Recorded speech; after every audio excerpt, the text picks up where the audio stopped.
Who's the fairest of them all? We have all looked in the mirror and had an insecurity before. Some of us have asked the question, am I beautiful enough? While others ask, am I white enough? During our time together, I will explore a truth about a social psychological phenomenon called skin bleaching. Skin bleaching refers to the chemical use of substances that lighten your skin. These chemicals are lightening our skin by using chemicals in the products that achieve some type of whiteness for people. I believe that this biological harmfulness is not the most important issue, but is a mental health epidemic that we'll come back to. Right now, I want us to discuss just the biological harmfulness so that we know what people of color risk when they bleach. Medical doctors argue that skin bleaching products should be regulated as drugs, not sold as cosmetics. Our government ignores the risks of these products. That's why we saw last year Amazon was under fire for selling products like these with heavy amounts of mercury. Luckily, grassroots nonprofit lobbying led to the removal of many of these products from their list of sale goods. Lack of regulation on skin bleaching has made me interested in what the effects for people of color experience. Physicians have published studies that say skin bleaching products are closely connected to serious and life-threatening complications. Due to lack of openness in the communities of colors with their medical providers, many of people do not disclose their use. Instead, medical providers must be able to see the side effects of bleaching, like a foul fish odor coming from these people, or thinning of skin cancer, or blood poisoning. As a Black woman and Kenyan American, I have seen the availability and frequent use of these products, domestic and abroad. I have seen these products sold in major grocery stores and smaller privately owned stores. The normalcy of use, particularly in the international community, has always fascinated me and made me worry about the education around these products. I began to see a lot of Caribbean artists I listened to mention these products and mention the use of these products and also use themselves. This acceptance in the culture of bleaching encourages more use. In Kenya, I observed that a lot of these products are expired, misbranded, and openly used. In Kenya, I am often told that I am looking smart because of my lighter skin. In a recent trip to Pakistan, I observed a very large market of these products being sold, maybe even larger than Kenya. Unlike Kenya, where my light brown skin is already ideal, in Pakistan, I am considered too dark and was openly offered bleaching treatments in beauty salons in the city of Lahore.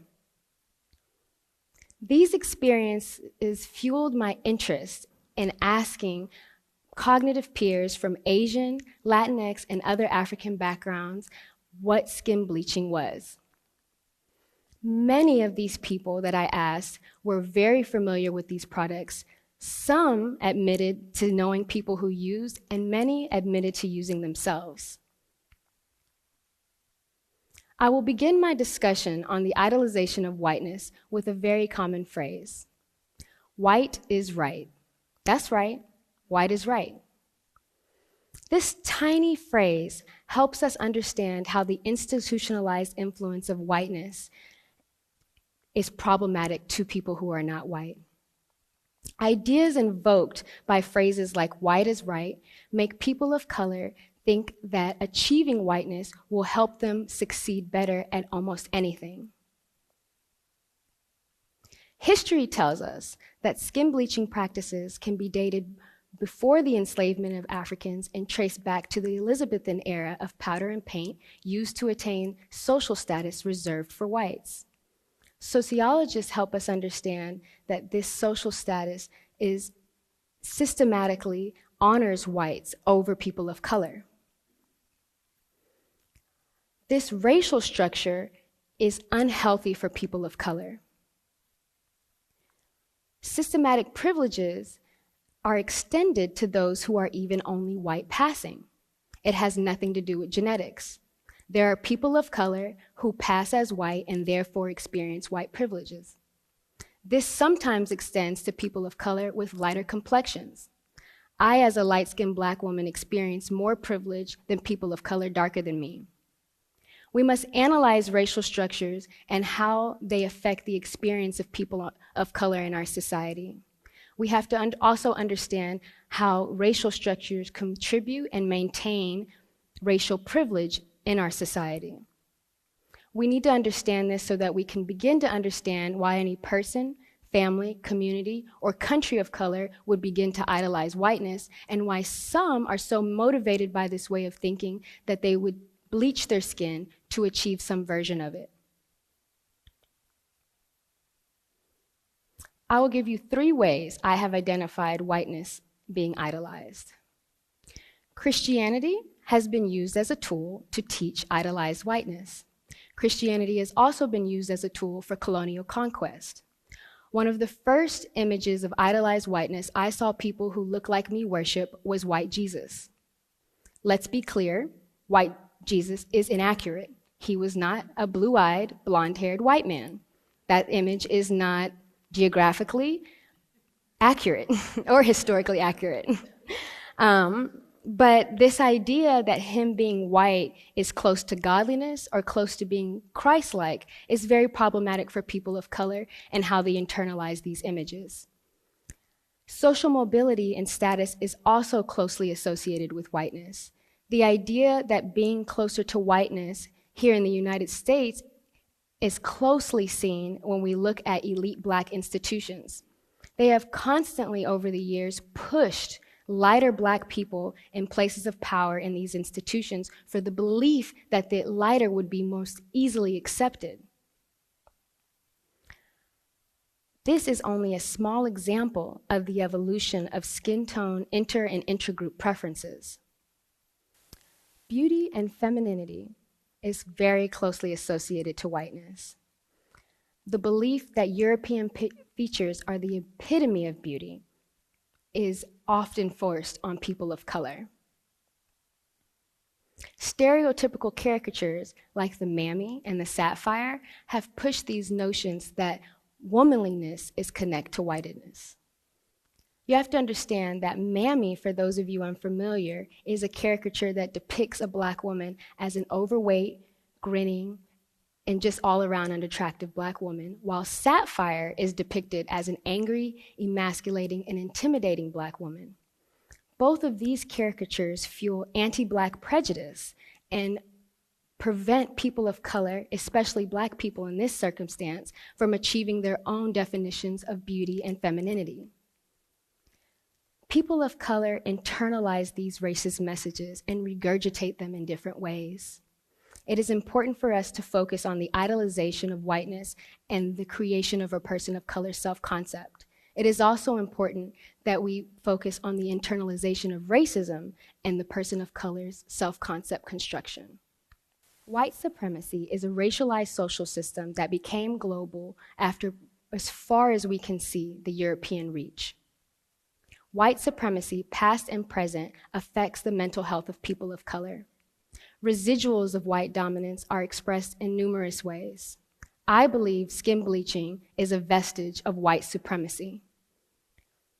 Africa and the Americas have experienced European colonialism. Although colonialism is often paired with white supremacy, I argue that Western imperialism, aka the White West, is also associated with white domination. I make this point because we see skin bleaching as far east as Korea, a country that was never colonized by a European nation. Although African and South Asian countries lead in reported rates of skin bleach use, in a recent report by the World Health Organization, Korea, Malaysia, and the Philippines reported that half their populations use some form of bleaching product. It appears that white supremacy affects people globally.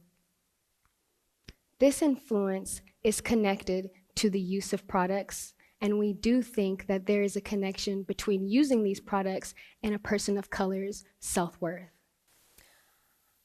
My truth is that I'm upset with the misinformation and the lack of support around skin bleaching. It is time to confront your anti-Blackness and your colorblind ideologies. I suggest a few ways that we can combat these structural influences. Education. We need to be able to connect how white supremacy and skin bleaching are affecting people of color and let them know how they can combat these things. We need to steer away from medical providers and research literature that describes experiences in a white, male, heterosexual, and Christian way. Research. We need empirical data that shows the intersectional relationship between white supremacy, self-concept, and internalized racism. We need this so that people of color can make more informed decisions in futures to come. We also need mental health providers to describe self-concept trauma from white domination. And last, healing. We need healing and preventative education tools for people of color. People of color, I have one challenge for you. I want you to try to unlearn and learn the constructs of our self-concept and self-esteem. We must know our history to better know ourselves. Thank you, and peace be with you.